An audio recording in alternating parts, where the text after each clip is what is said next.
Throughout many years, David Villa had lived like a person the world thought they understood clearly, but in reality had never touched the deepest part of him, because behind the image of a cold and efficient forward was a man who always carried the fear of being replaced, an obsession that had begun when he was still a child with legs that nearly could not walk normally.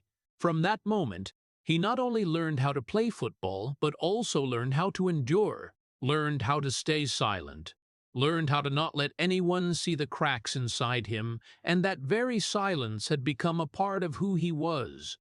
On the grass, he was an emotionless goal-scoring machine, but inside he was a person who always wondered if he was good enough or not, if tomorrow he would still be needed or not. He never complained, never explained, only continued to run, continued to score, continued to prove himself while the fear of being forgotten never left him. And over time, he gradually got used to living two parallel lives. One life where he always appeared at the right moment to save the team, and one life where he always prepared himself for the day when everything would end without anyone truly realizing how important he had once been. That was not weakness, but a different form of will. A will built from fear, from isolation, from accepting that sometimes you have to continue even when no one sees you, and that very thing had turned him into a person not everyone understood, but a person every team needed, a person who existed not to be noticed, but to ensure that when the decisive moment came, he would not disappear. But if the world had never really understood the person behind, then they had certainly witnessed what he did on the grass. Because David Villa was not only a good player, he was one of the most efficient forwards in the history of modern football.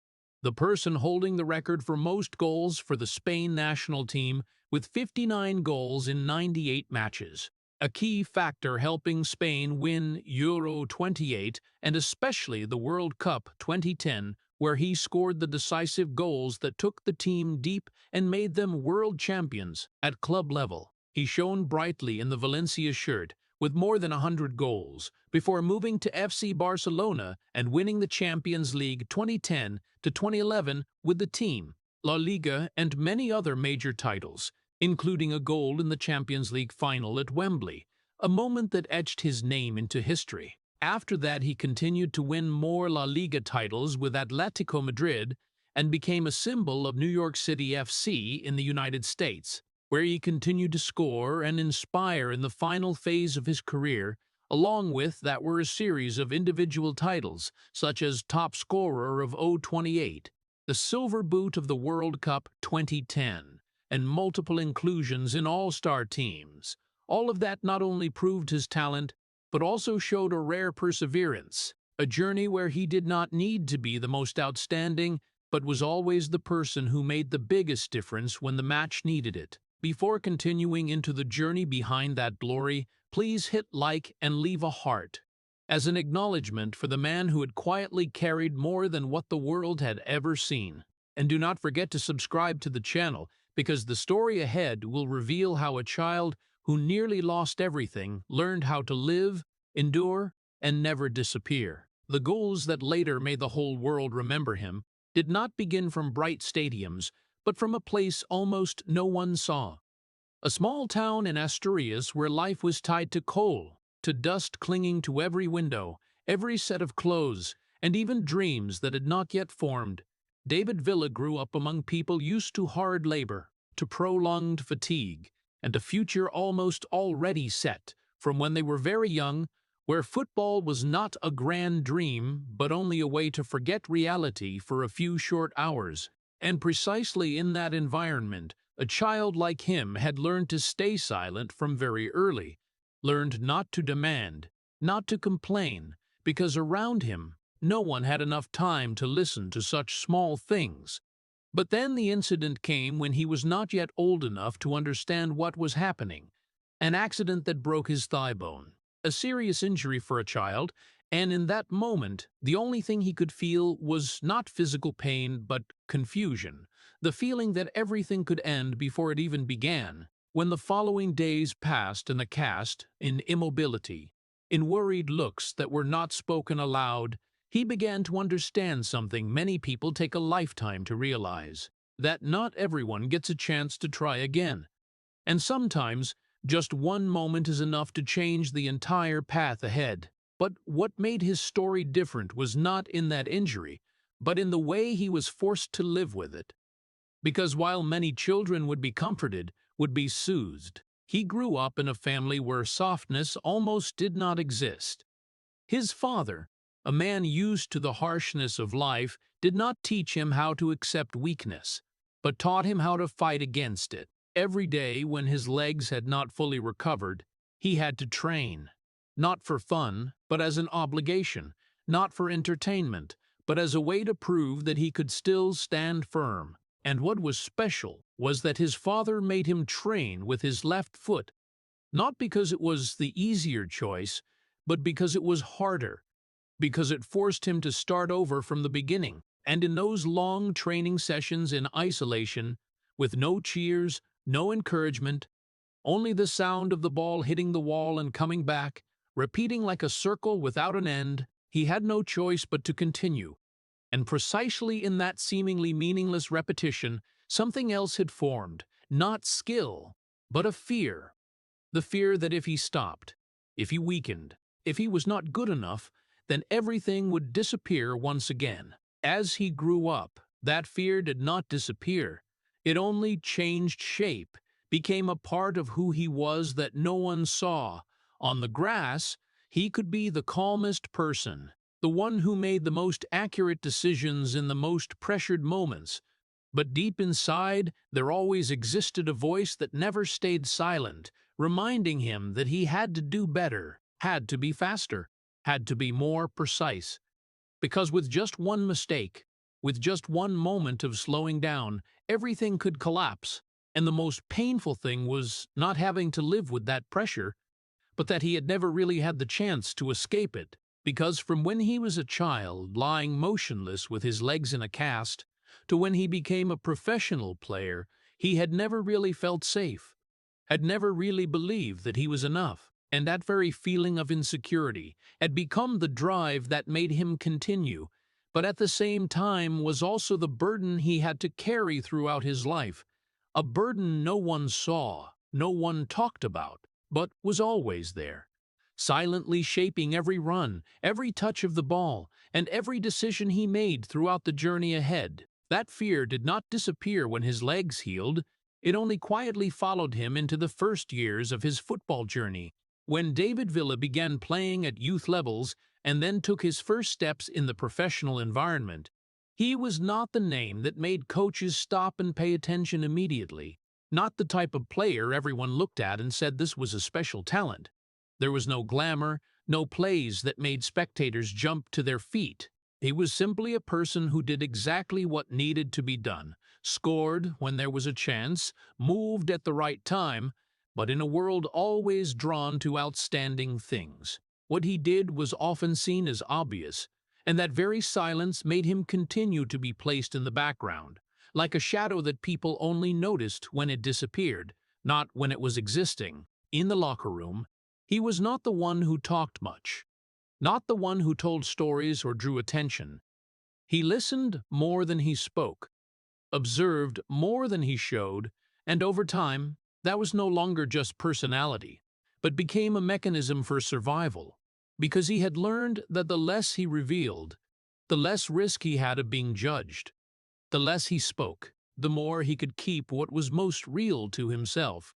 But the price of that silence was that he began to get used to keeping everything inside, from worries, disappointment to questions he never spoke out, each missed opportunity, each time he was substituted.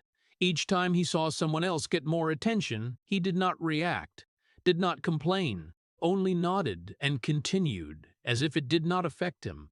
But in reality, everything accumulated, little by little, creating a pressure no one saw. There were evenings after training, when everyone had left. He still stayed alone on the field, not because anyone asked, but because he felt he had to do it, had to shoot more, run more, train more, as if each repetition could help him get a little closer to the feeling of good enough that he had never really touched. And what made this journey heavier was not the amount of work, but that he always believed that if he stopped, if he did not try harder than others, then he would be left behind.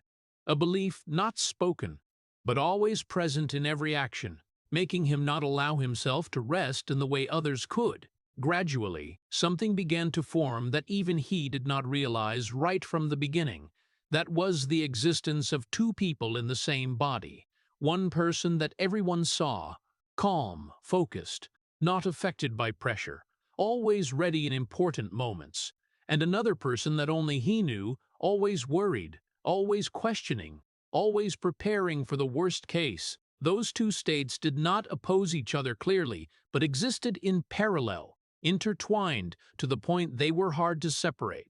And that very thing made him a special player in a very different way, not because he did not feel pressure, but because he had learned how to carry it without letting anyone see.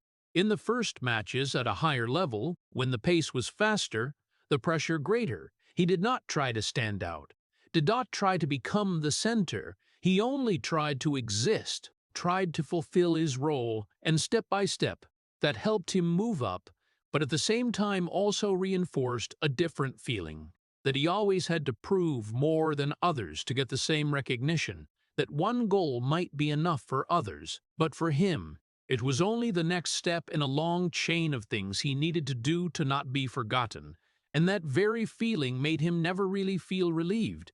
Even when everything was going well, there were moments when he stood in the middle of the field. Around him were cheers, lights, the excitement that any player would dream of, but inside was a completely different silence, where he was still the boy from back then, still carrying the fear that everything could disappear, still wondering if he was standing in the right place or not. And what made the story heartbreaking was not that he had to face those emotions, but that he had gotten so used to them that he no longer thought they were anything unusual. They had become a part of him, a part of the way he played football, the way he lived, and the way he moved forward without needing anyone to know what he had to carry. The feeling of having to carry those two people did not stop in the early years. It followed him into the period when football was no longer a game, but became the only path to escape the limits of where he grew up. When David Villa began playing professionally at small clubs, where there were no stage lights, no packed stands, only modest stadiums and matches that most of the world would never know about, he was not given the position of a special talent. There were no big expectations placed on his shoulders. Everything came to him slowly. Each small opportunity, each minute of playing had to be earned. And in an environment where opportunities were never guaranteed, he learned not to wait for attention, but to create his own value through the simplest things, scoring when he could, moving when necessary, doing everything a team needed. But that very simplicity made him easily overlooked, because, in the eyes of many, what he did was not special enough to become a story. At Sporting Gijón, where he began to leave a clearer mark, he scored goals. Not a few random goals, but a series of consistent strikes.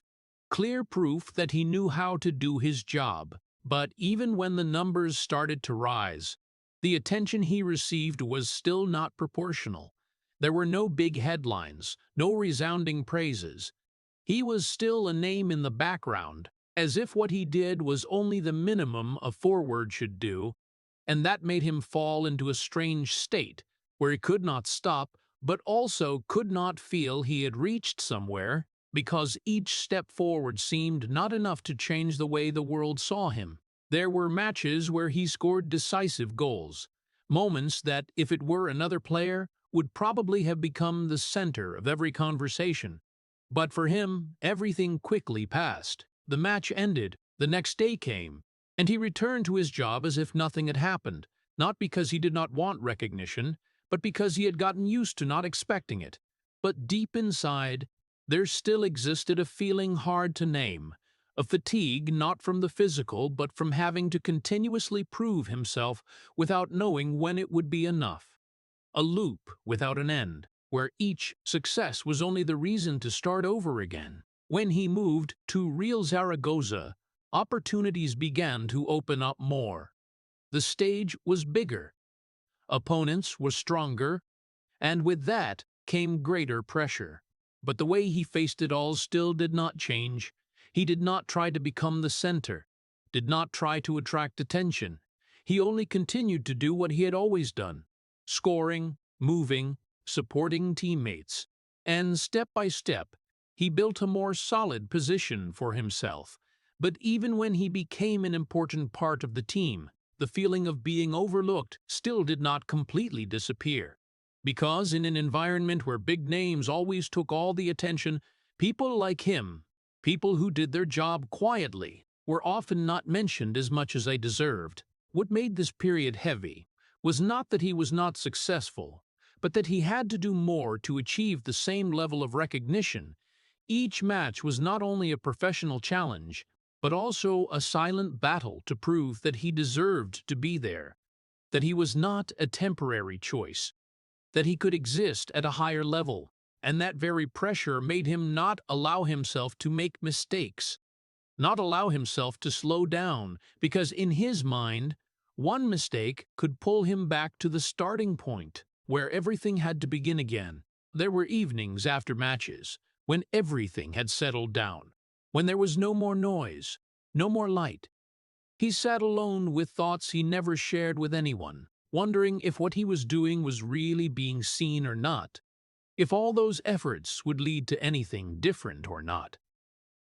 And sometimes the answer was not clear, not a firm affirmation, but only a vague feeling that he needed to continue, because stopping was not an option, not when he had come this far, not when he knew that behind him there was nothing to return to. Precisely in those years, he became a person not many noticed, but anyone who had played with him understood his value clearly, a player you could trust, a person who would not disappear when the match became difficult, but at the same time also a person that the wider world outside could easily overlook, and that created a paradox he had to live with. The better he did his job, the more normal he became in the eyes of many, because stability does not create headlines. Efficiency does not create excitement, and he, in some way, had become the embodiment of both. But perhaps the hardest thing was not being unnoticed, but having to accept that without letting it break him, having to continue believing that what he did had meaning even when no one said it, having to hold firm to belief in himself while everything around did not provide enough evidence to reinforce that belief, and precisely in that process, he not only trained his skills, but also trained something else, an ability to endure that not everyone had, a determination that did not depend on recognition, and that very thing, even though no one saw it at the time, was the foundation for everything that would come later, because when the real opportunity appeared, it would not be for the person who was noticed the most, but for the person who was the most ready. And he, throughout that time, had quietly prepared for the moment no one knew when it would come. The moment he had been waiting for finally arrived, but it did not appear like an explosion that made the whole world turn to look, but came in a way very familiar to David Villa, quietly, persistently, and without creating too much noise, when he joined Valencia CF, a team big enough to bring opportunities, but also harsh enough not to make room for those who could not prove their value. And in that environment, he began to do what he had always done, scoring goals, not randomly, but a series of consistent, accurate strikes, as if each match was a problem he knew how to solve. From finishes inside the box, off-ball movements, to the ability to appear at the right time in spaces others did not see, he gradually became one of the most efficient forwards in La Liga, a name that defenders began to watch out for, a person teammates turned to when the match became stuck, and on the statistics board, his goal numbers increased with each season, like a silent affirmation that he had reached a different level. But what was strange was that even when those numbers became more and more impressive, the feeling inside him did not change as much as people might think. Because while he was doing everything right, the world around was caught up in other names, players with more flamboyant styles, people who created moments that easily became headlines. And in that unspoken comparison, he still remained in a familiar position, in the background, not because he was worse, but because the way he played football did not make people stop to admire. He did not need many touches, did not need complicated plays. He only needed one moment, one space, and one finish, and the match changed. But that very simplicity made him mentioned less in conversations about the best players. There were seasons when he scored more than 20 goals, numbers that for many other forwards could become a stepping stone to enter the ranks of superstars.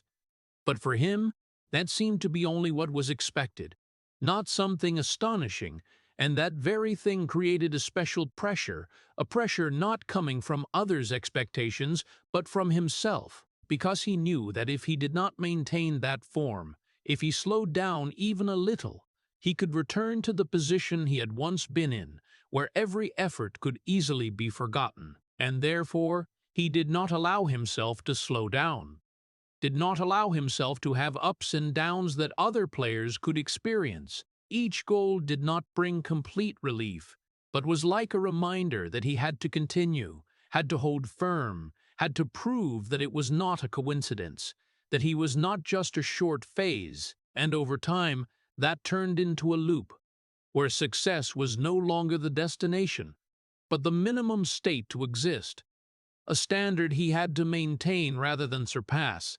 And precisely because of that, even when standing in one of the best periods of his career, he still did not really feel he had achieved something complete. In the locker room, he was still the same person as before, not changing much from the early days, not trying to become the center of attention, not talking much about what he had achieved, and that made him an indispensable part of the team. But at the same time also made him continue to exist in a space where recognition always came slower than what he deserved. Teammates understood his value, coaches trusted him, but outside, the story about him was still not the one told the most. There were matches where he scored 2, 3 goals, brought victory, but afterward, the lights moved in another direction.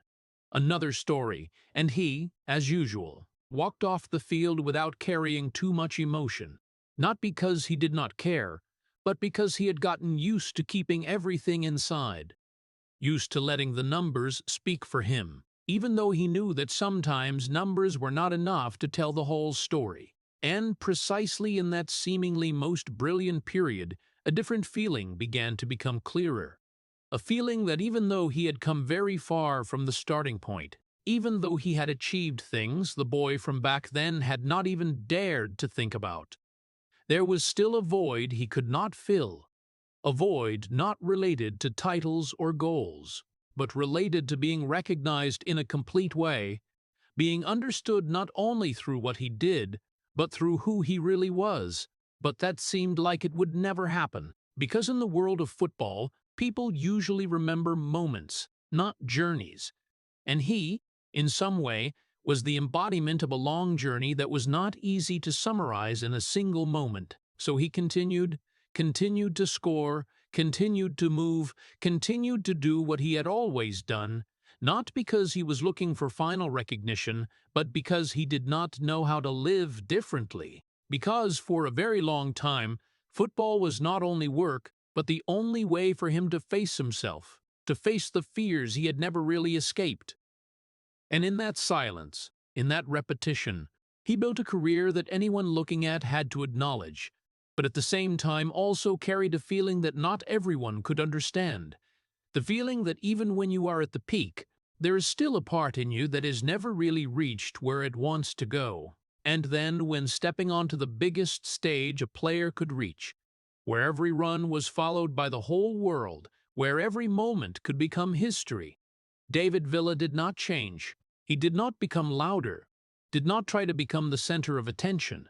He only carried everything he had built throughout the long journey before and put it into a tournament where the pressure was greater than anything he had ever experienced. The World Cup 2010 was not a place for experiments, not a place where you could wait for a second chance, and right from the first matches, he had shown why he was there. without needing too many chances, without needing complicated plays, only needing one moment, one space, and he would turn it into a goal.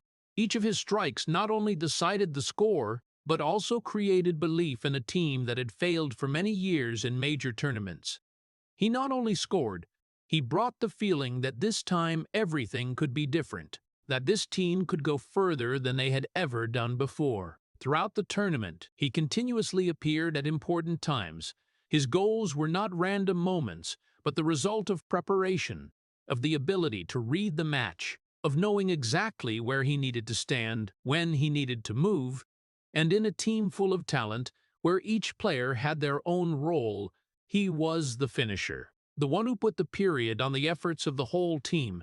And when Spain advanced deep into the tournament, his name appeared on the scoreboard more than anyone else. He became the top scorer of the tournament, an individual title any forward would crave.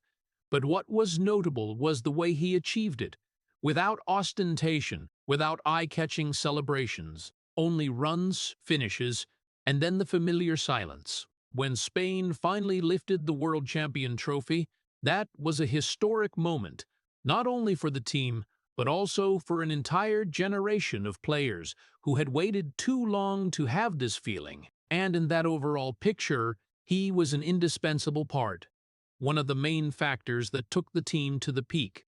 But when the stories were retold, when the faces chosen to represent that victory, the mites did not completely stop on him. They moved, shared, even sometimes leaned toward people with more standout styles, people who easily became symbols in the public's eyes. And he, even though he scored the most goals, was still not the name people thought of first when they remembered that tournament. This was not a denial of his value, but a reality he seemed to have been familiar with for a very long time. A reality that in a successful team, recognition is often shared, and people like him, people who do their job in a stable and efficient way, sometimes do not receive the spotlight they deserve.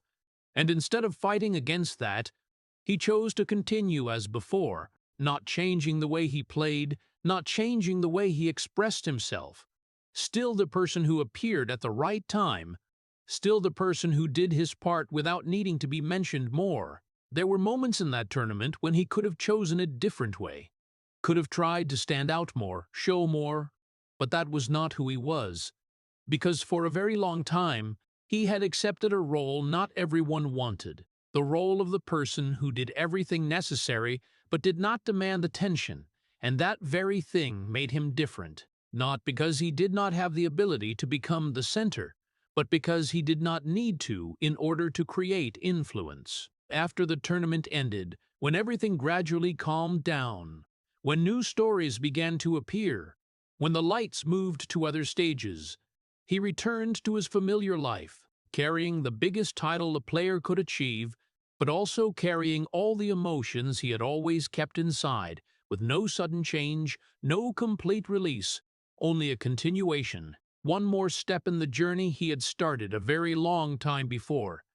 And in that silence he continued, not because he had not achieved enough, but because a part of him had never really believed that he had reached the end, that there was still something ahead, still moments when he needed to appear, and therefore he did not stop, because, for people like him, stopping was not an option, even when they had touched the peak that the whole world had to admire. After reaching the peak that any player would dream of, many people thought the next step for him would be to enjoy, to live in the glory that he had helped create.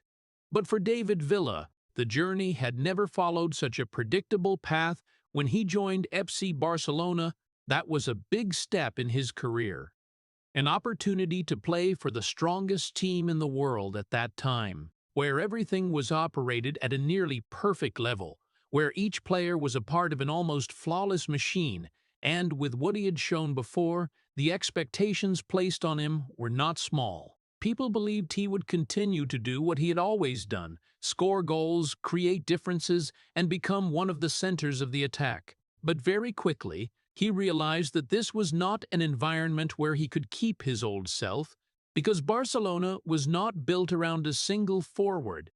It was built around a system, and at the center of that system was Leo Messi, the person every ball was directed toward, the person every movement was designed to optimize, and in that structure, his role changed, no longer the main finishing point, but became a supporting part, a link in the operating chain.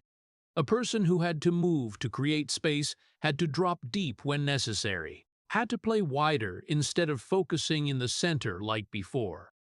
And that change was not only tactical, but also about identity, about the way he saw himself on the grass. There were matches where he still scored, still contributed, but the way he did it was no longer the same as before. No longer the image of a forward, always waiting in the most dangerous position, but a player who had to adapt, had to change habits, had to sacrifice what had once made his name to fit into a bigger system, and that was not always easy. Because deep down, every player wants to be himself, wants to show what he does best. But here, he had to learn to put that aside, had to accept that for the team to run smoothly, he needed to become a different version, less prominent, less noticed, but still effective. That sacrifice was not always clearly seen, because from the outside, Barcelona still won, still played beautiful football, and he was still part of that success. But if looked at more closely, people would see that his presence on the field gradually changed, no longer the center of decisive plays, no longer the person every eye turned to when the team needed a goal, but a person moving on the edge, a person creating conditions for others to shine, and that, even though it did not reduce his value, made him gradually become mentioned less in the stories about the team. There were moments when he stood on the field, seeing how the match unfolded, understanding his role in it, and accepting it.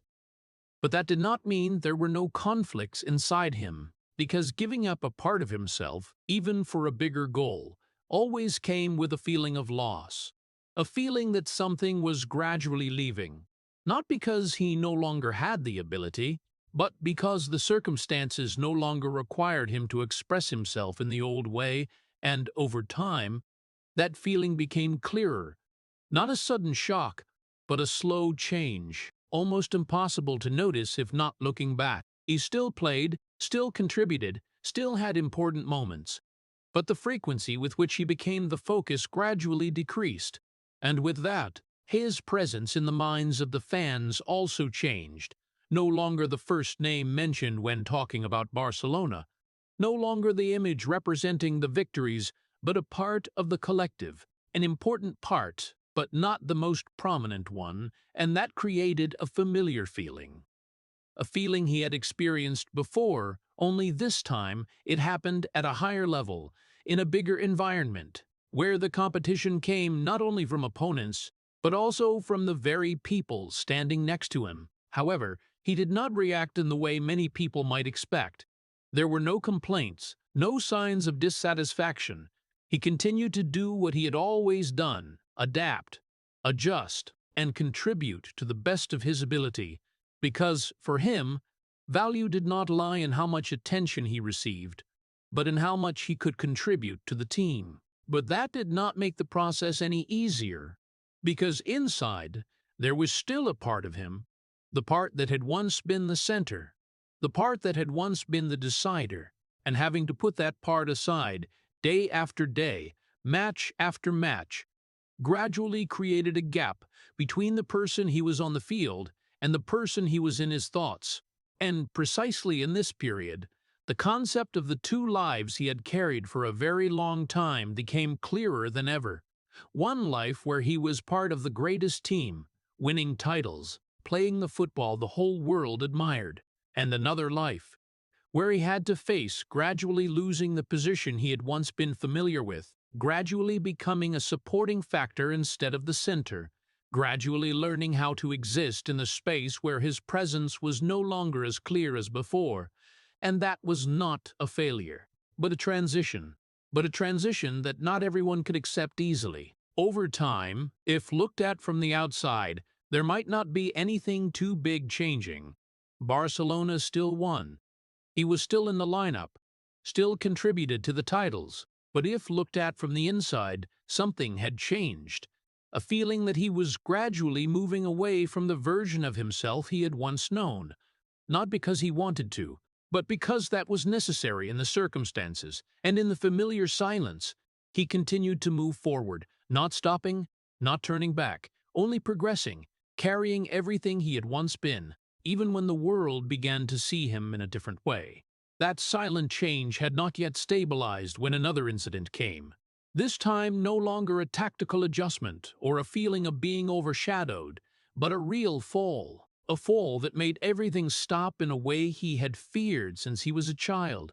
When David Villa suffered a broken leg injury at the end of 2011, at a time when he was still an important part of the team, still playing, still contributing, and even though his role had changed, he still maintained the stability he had built throughout his career. But in just one moment, everything was cut off, not by an opponent, not by a tactical decision, but by his own body. A collision, a sharp pain spreading, and then silence.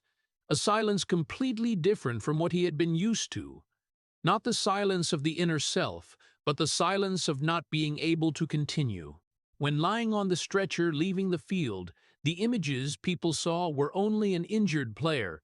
But for him, that was the return of an old fear. The fear that had begun when he was a child with his legs in a cast, the fear that everything could end at any time, that everything he had built could disappear just because of one moment beyond control. And this time, that feeling was no longer distant, no longer vague, but became clearer than ever, because he understood better than anyone what an injury like that could take away. The days after that had no lights, no audience, only the hospital room, the recovery room, and a prolonged period where he could not do the only thing he had always known how to do, play football.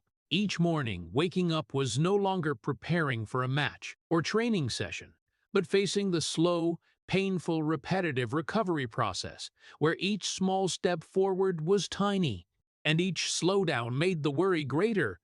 He had to relearn the basics, had to practice walking, running, touching the ball. Things he had once done naturally now became challenges, and in that process, there was no guarantee that he would return as before, nothing certain that his body would respond as it used to. The hardest thing was not the physical pain, but the time between training sessions, the moments when he was alone, with no one around, with nothing to do except think, and precisely in those moments, questions began to appear. Not whether he could return or not, but whether when he returned, who he would be, whether he would still be fast enough, accurate enough, sharp enough to exist at that level or not, and that shook something he had always held very tightly: belief in himself. Not the belief that he would succeed, but the belief that he could always control what happened to him, and now, for the first time in many years, he had to face the fact that he could not control everything. Time passed. He gradually recovered, step by step, slowly but surely, and when he finally could return to the training field, that feeling was not like what he had experienced before, no longer natural, no longer certain, but a caution, a weariness in every run, every touch of the ball, as if he was always waiting for something that could happen, a feeling he could not completely eliminate, because the injury left marks not only on the body, but also in the way he thought. When he returned to playing, the team was no longer the same, not because they were no longer strong, but because everything had continued to move forward while he was absent. The system had adapted, the roles had been filled, and the position he had once had was no longer as clear as before. He was no longer the default choice, no longer the person the lineup was built around, but became one option among many, and that, even though not spoken, was still a big shift. A shift that made him have to start over again. Not from zero, but from a position where he had to prove his value again. Each time he stepped onto the field, he was not only playing against opponents, but also playing against himself, against doubts, against memories of the injury, against the fear that with just one wrong step, everything could repeat. And while he still had good moments, still had goals, still had contributions, the feeling inside was no longer the same as before, no longer absolute confidence, but a more fragile state, where each mistake was felt more clearly, each mischance was heavier, because he knew that opportunities were no longer infinite. What made this period painful was not that he could not return, but that he could not return completely as before. Not technically, but in feeling, in the freedom and the way he played football, in the certainty in every decision, and that created a gap between the present him and the past him, a gap he could feel but could not completely fill, no matter how hard he tried. And deep down, the old fear was still there, no longer loud, no longer occupying all his thoughts, but always present, reminding him that everything could change at any time, that the career he had built might not last forever. And that very awareness made him continue, not with comfort, but with a clear consciousness that each match could be one of the last chances for him to prove that he was still here, that he could still make a difference, even when the world around had begun to look elsewhere. And then, when the body gradually recovered, when he could return to the grass, what David Villa had to face was no longer only the fear of injury, but another reality, a reality he could not change with effort or discipline. That was the way the team had continued to develop during the time he was absent, a system that had adjusted itself, perfected itself, and in that process, his role was no longer the same as before, not because he had become worse, but because everything around had changed in a direction where he was no longer the center. At Barcelona, everything increasingly revolved around Lionel Messi, not only an excellent player, but the convergence point of every ball, every tactical idea, every movement on the field. And in that structure, those around him were no longer independent pieces, but became supporting parts to optimize his presence. And that, even though it brought success to the collective, made players like Villa gradually lose the space they had once had.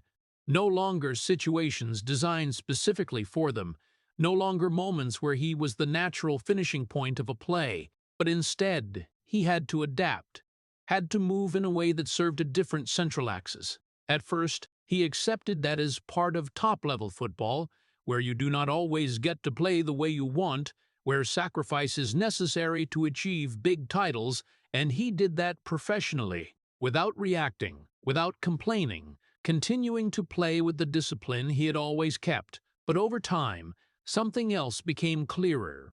That was the change in the way he was used. No longer the first choice in important matches, no longer the name filled into the lineup without thinking, but became an option, a choice among many other choices, and that, even though not spoken, was still a shift he could not fail to notice. There were matches where he sat on the bench, watching the match unfold, seeing plays that before could have been his, seeing spaces he had once run into, but now belonged to others. And that feeling was not anger, but a quiet feeling hard to describe.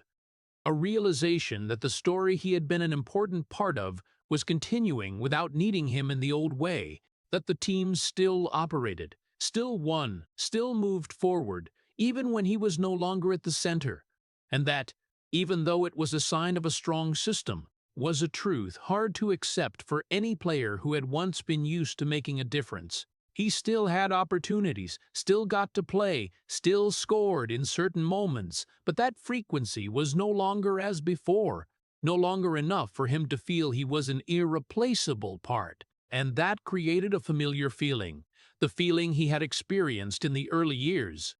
But this time, it came after he had achieved so much, after he had proven himself at the highest level, and precisely because of that, it carried a different weight. Heavier, harder to ignore, because it was no longer the question of whether he could rise up or not, but the question of whether he could keep the position he had achieved or not. In training sessions, he still worked as before, still tried, still kept discipline, but inside, something had changed, not a complete loss of belief, but a shaking of a belief he had built over many years, the belief that if he did everything right, If he was good enough, he would stay in that position.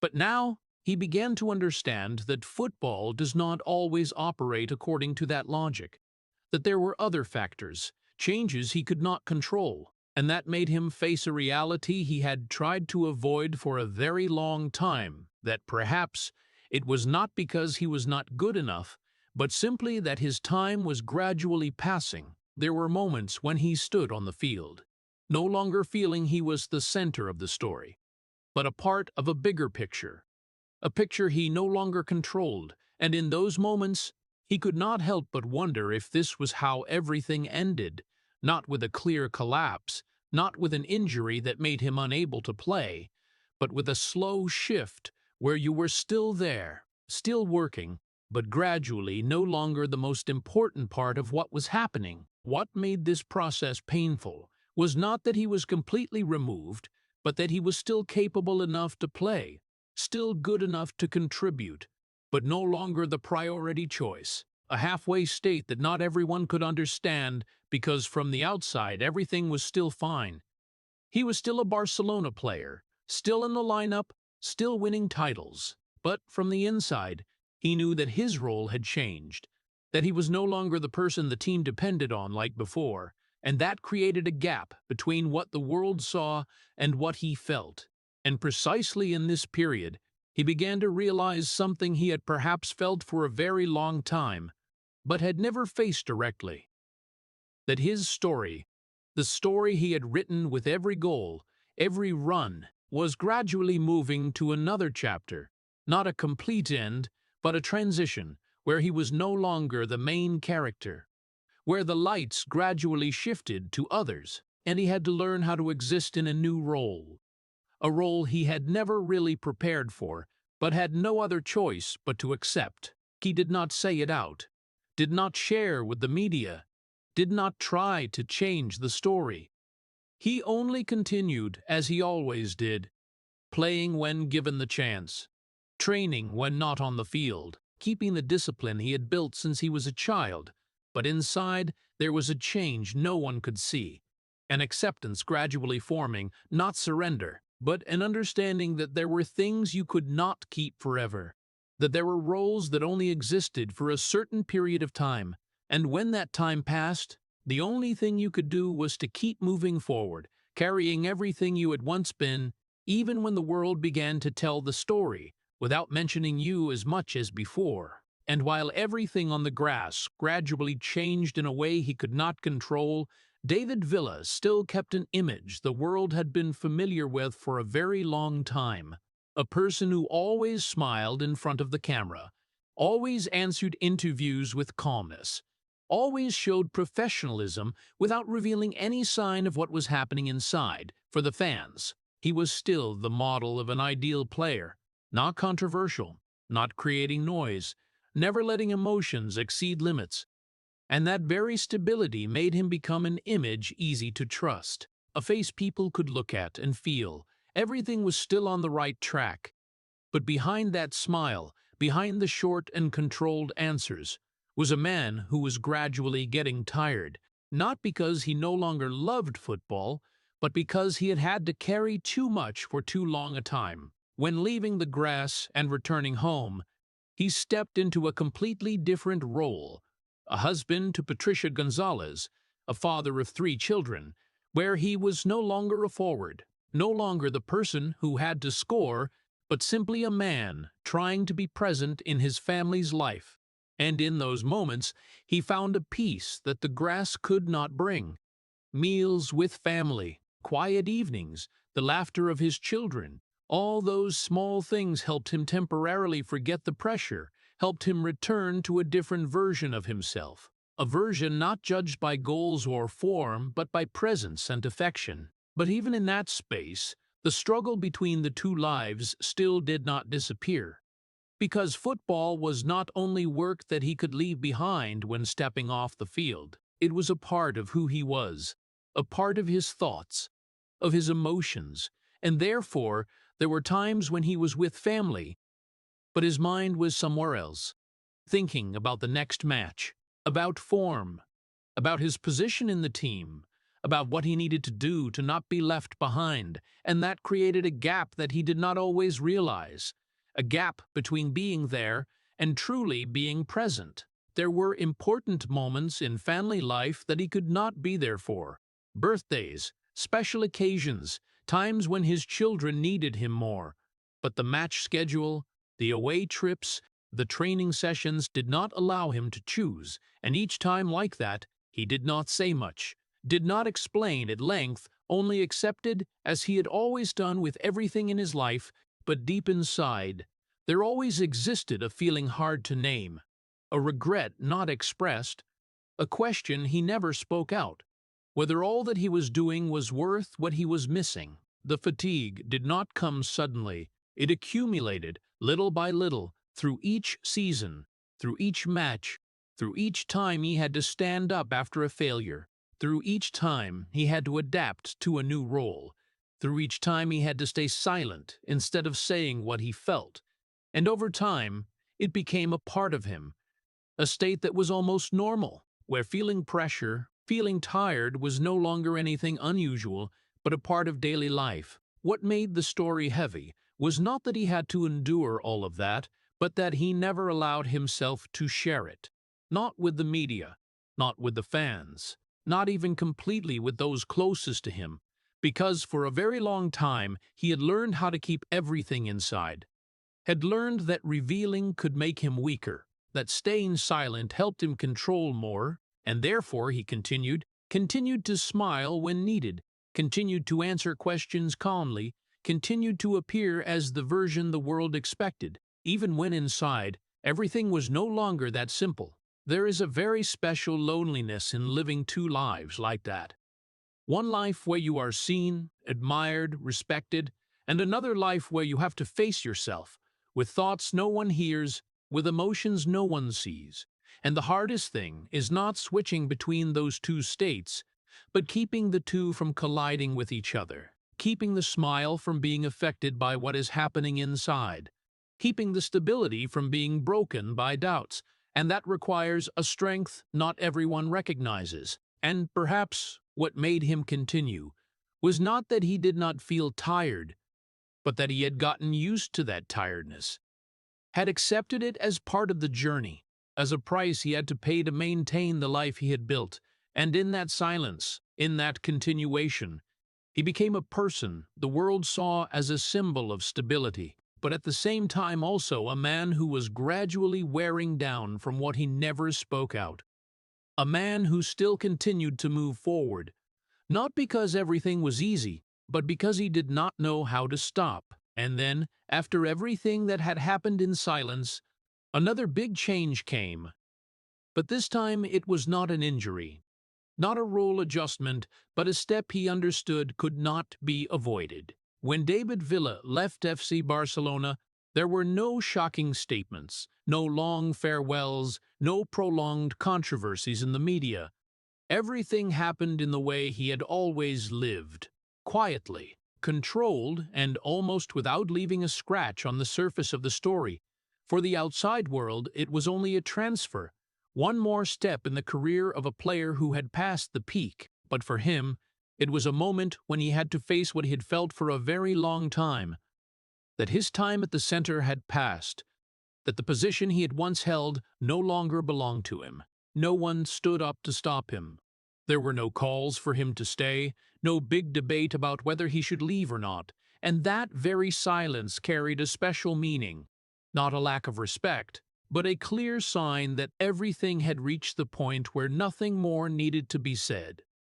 That both he and the team understood this was the time to move forward on different paths, and that, even though accepted calmly, still carried a feeling hard to describe, a feeling that something had ended without a clear moment to mark it. He did not react, did not try to change the decision, did not try to hold on to a position he knew he could no longer keep in the old way, because for a very long time he had learned to read the smallest changes, had gotten used to recognizing when he was no longer the first choice, and therefore, instead of resisting, he accepted, not as surrender, but as the next step in the journey, a move he knew he had to make. even if it was not easy. When moving to Atletico Madrid, he stepped into a different environment, a team with its own identity, with a different style of play, with different expectations, and once again, he had to adapt, had to find his position again.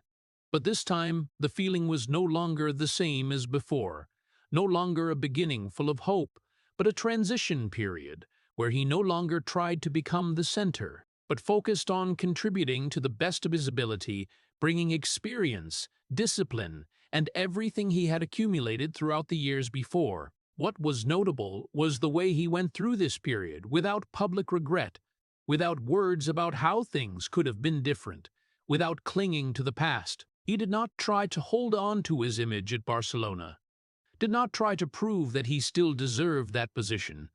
He only continued, as he had always done, moving, playing, scoring when he could, and keeping a distance from the noise the world could create around a departure like that. There was a maturity in the way he faced this moment, an understanding that not every chapter ends with a peak, that sometimes the most important things happen in silence, in decisions that are not much noticed. And the very way he left without creating controversy, without leaving big questions, reflected very clearly who he was. A person who did not need to be kept to feel he had value, a person who understood that his value did not depend on what others said, but on what he had done and what he continued to do. But that did not mean there were no emotions inside him, because even though he did not say it, did not show it, there were still moments when he looked back, remembered what he had gone through, about the matches, the titles, the times when he had been an important part of the story, and realized that all of it had now become the past, not in a sudden way, but in a slow way, step by step, until he stood in a different position, looking forward instead of backward. Leaving the peak was not a single event, but a process, and in that process he had to learn to accept that he was no longer there, no longer the person every eye turned to, no longer the name mentioned first, and that, even though he had mentally prepared for it beforehand, still carried a feeling of loss, not losing everything, but losing a part of the person he had been attached to for a long time. And in the familiar silence, he continued to move forward, not turning back, not stopping, carrying everything he had gone through, not to cling, but to continue. Because for him, the journey did not end when he left a team, but only moved to another stage, a stage where he no longer needed to prove who he was, but still had to find who he was in a new circumstance. And that very thing, even though not spoken, was one of the biggest challenges he had to face, not on the grass, but in the very way he saw himself after leaving the place where he had once belonged. And then, when the biggest chapters of his career gradually closed, David Villa stepped into a stage that even he did not fully know what it would bring. When he left Europe, left the stadiums where pressure was always present in every pass, every run, to come to a different environment, where the pace was slower, where the lights were no longer too bright, where football was still the center, but no longer carried the weight of having to prove anything to the whole world. And in that change, he joined New York City FC. A very new team, a new journey no longer tied to enormous expectations, but tied to building, to passing on what he had accumulated throughout his career. There, he still scored goals, still played with the professionalism he had always kept, but the feeling was no longer the same as before. No longer that every match carried the pressure to win at all costs. No longer that every mistake was exaggerated, but instead a space that allowed him to breathe, that allowed him to look back at what he had gone through. And in a less stressful environment, he began to feel something he had not had in many years. Relief, not a complete letting go, but a quiet space between the pressures that had once shaped his life. The days playing in the United States were no longer surrounded by questions about his position in the lineup, about whether he was the first choice or not, no longer constant comparisons with other names, and in that change he found back a part of himself, not the version of a forward who had to score to exist, but a person who could play football for its own sake, for joy, for the feeling of being on the field without having to carry too much burden, and that, even though simple, was something he had not felt for a very long time. Outside the grass, his life also changed in a similar way. When he had more time for family, more opportunities to truly be present in the moments he had often missed before. Unhurried mornings, quiet evenings, not cut short by training schedules or trips, days when he could be with Patricia Gonzalez and the children, not as a break between matches, but as a real part of life. And in those moments, he began to realize something, that there were values he had once had to set aside to pursue his career, and now he had the chance to find them again. But that relief was not completely whole, because when the pressure decreased, when the pace slowed down, another void began to appear. Not a clear pain, but a vague feeling, an absence of the things that had once defined him for many years, the big matches, the decisive moments, the pressures that made him give everything he had. And when those things were no longer present with the same intensity, he had to face a question he had not had time to think about before. That if those pressures were no longer there, who was he? There were training sessions where he realized he no longer had to try as hard as before, not because he did not want to, but because the circumstances no longer demanded it, and that created a change in the way he felt about himself. No longer the person who always had to run faster, do more, but a person who could choose when to give full effort, and when he could slow down, but that very choice carried a different feeling. A feeling he was not completely familiar with, because throughout his career he had never had the right to choose how he would live. He only knew how to continue. And now, when there was space to think, he began to realize that no longer having to fight continuously was also a challenge in its own way. The stability he achieved in this period was not something that came easily. It was the result of many years that had passed, of everything he had gone through, and in that stability he found a new kind of balance, a life no longer completely dominated by the result of a match. A life where he could look back at his journey without having to hurry forward, and that brought him a peace he had never had before. But even in that peace, the two lives he had lived for many years still did not completely disappear. They only changed shape, no longer a clear opposition between the grass and the inner self, but became an intersection where he learned to accept both parts of himself, the part that had once fought non-stop and the part that was learning how to stop. And in that process, he no longer tried to erase what had passed, but began to understand that all of it was a part of who he was, a person who had gone through so much, had lost so much, but had also achieved things not everyone could reach. And when the rhythm of life slowed down enough for thoughts to no longer be swept away by the match schedule or the pressure of big games, David Villa began to look back at his journey in a way he had not had time to do before.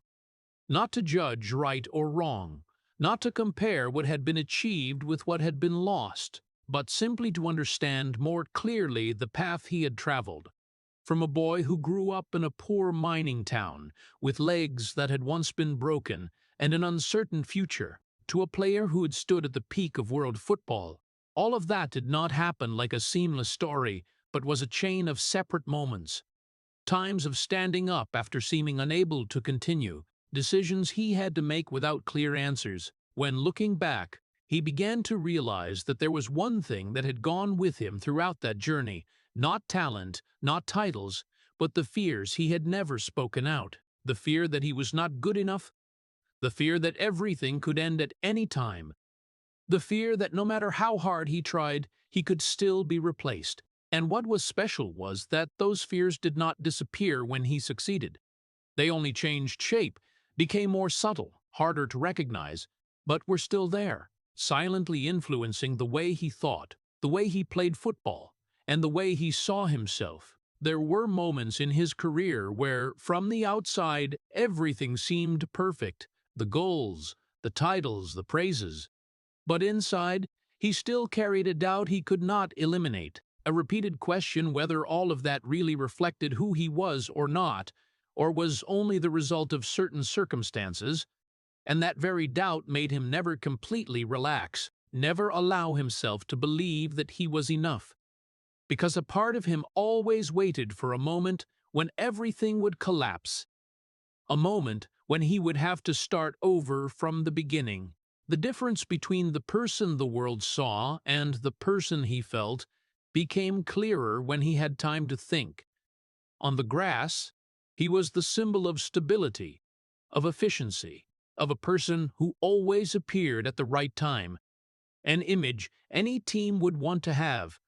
But inside, he did not feel he was irreplaceable, did not feel he was superior to others, but only a person who always tried not to fall behind. A person whose every step forward came with the worry that it could be the last step before everything changed. There were memories he had never told, not because they were too big, but because they were too personal. The solo training sessions after injuries, the matches when he felt he was no longer himself, the times sitting on the bench and seeing the story continue without him, the moments with family, but his mind somewhere else.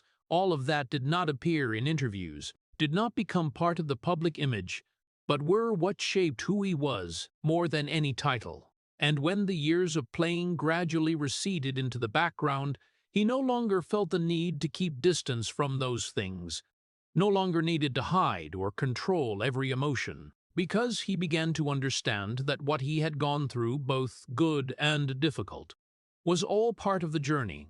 Not things that needed to be removed, but things that needed to be accepted, not to change the past, but to understand the present more clearly. That acceptance did not come suddenly. It was not a moment when everything became clear, but a slow process, like the way he had gotten used to every change in his life, little by little, step by step, until he could look back without feeling he had to prove anything anymore, without feeling the need to compare himself with others, without feeling that his value depended on how much he was seen. He began to realize that his true self did not lie completely in one of the two lives he had lived. Not only the player on the grass, nor only the man in his private life, but the combination of both.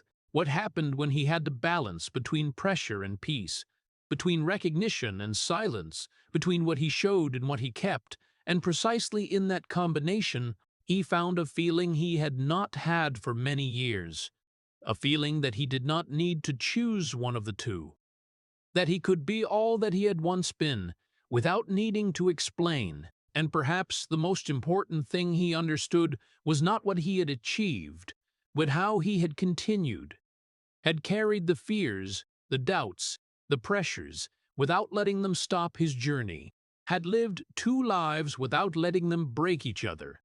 And in that silence, he had built a person that not everyone saw, but was the truest person he could become. And when all the big and small chapters of life gradually closed, when matches no longer occupied every day, every thought, David Villa could look back in his journey not as a series of titles or numbers, but as a long story about existing, about continuing to move forward even when unsure what was waiting ahead. He was not the loudest player, not the name mentioned the most when people talked about the legends of football, not the person who created shocking moments that made the whole world stop.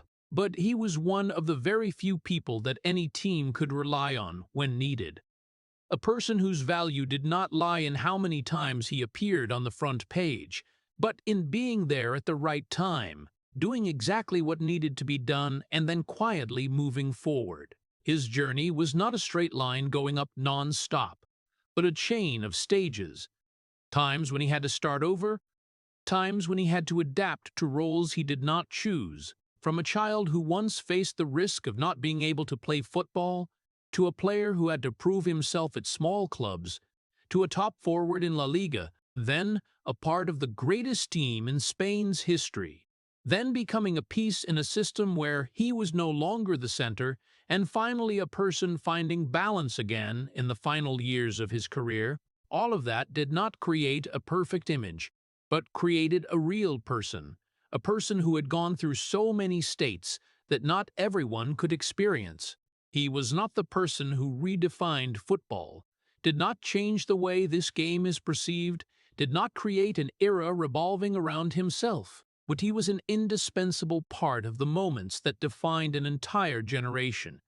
The goals at Euro 28, the strikes at the World Cup 2010, the contributions in club colors, all of them were important pieces in a bigger picture. And even though his name was not always placed at the center of that picture, his value was still there, undeniable, irreplaceable in certain moments. What made his story different was not in what he'd achieved, but in the way he achieved them. Not through explosion, not through occupying all the lights, but through stability, through repeating the right things over a long period of time. A form of discipline not everyone could maintain, especially in an environment where everything always changed, where just one moment could change the way people saw you, and that very stability had become his biggest mark. Not a single moment, but a long journey. Throughout his career, he had faced many things the world did not see. The fears, the doubts, the times when he had to accept that he was no longer the first choice, the moments of standing outside and watching others continue the story he had once been an important part of. But what was worth saying was not that those things existed, but the way he faced them, without strong reactions, without trying to change the story through attention-seeking actions, but only continuing to do what he could do, continuing to keep the values he believed in, even when that did not bring immediate recognition. There is a perseverance in the way he lived and played, a perseverance that did not need to be spoken, did not need to be proven through big statements, but showed through every match, every season, every stage when he had to adapt to changes, and that very perseverance had helped him exist in an environment where many others could not, had helped him extend his career through many different stages, from the peak to the times when he was no longer the center. And throughout that journey, he did not lose himself, did not change his core values just to fit the attention of others. When looking back, there may be people who say he was not the greatest player, that he did not have the influence of other big names. But perhaps that no longer matters, because his value does not lie in comparison, but in presence, in being there when needed, in doing what needed to be done, in contributing to big successes without needing to stand at the center, and that, in a world always drawn to outstanding things, is another form of greatness. A form of greatness not everyone recognizes immediately, but lasts longer. And perhaps when his story is retold, when people look back at the years he had gone through, what they will remember is not only the goals, the titles, but a person who had never disappeared, a person who was always there, no matter the position, no matter the circumstances, still keeping professionalism, discipline, and a quiet belief in what he did, a person who did not need to be the center of the story to become an indispensable part of it. And that very thing had defined who he was in a way that needed no explanation. Looking back at the entire journey of David Villa, what makes people feel sorry is not the clear failures, but the way he had to live with the silent pressure that lasted for many years without ever really being seen. From the boy with a broken leg in Asturias, who was forced to train in isolation under his father's harsh discipline, to a forward who scored at the World Cup 2010, but was still not the central face of the story. Then the period at Barcelona, when he had to sacrifice his role, play on the wing, and gradually lose his identity in the system revolving around Lionel Messi, to the injury in 2011 that made him lose not only his position, but also the confidence he had built throughout his career. All those details show a very different kind of pain, not loud but prolonged, not explosive but deep into the way a person sees himself. And what is worthy of respect is that he never let those things turn into bitterness or protest. He continued to play, continued to smile in front of the media, continued to fulfill his role even when he was no longer the priority choice. An image that clearly reflects the values American society always values: perseverance, personal responsibility, and the ability to stand firm without needing continuous recognition.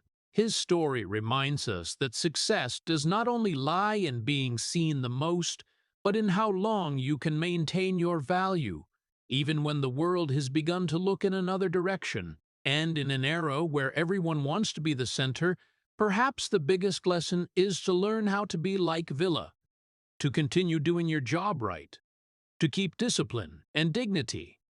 Because sometimes the quietest people are the ones who have carried the most without anyone truly realizing. If the story of a man who was always silent but never stopped makes you think, please hit subscribe and leave a heart to support journeys like this. Thank you for listening, and see you in the next video, where we continue to explore great people that the world has not really fully understood.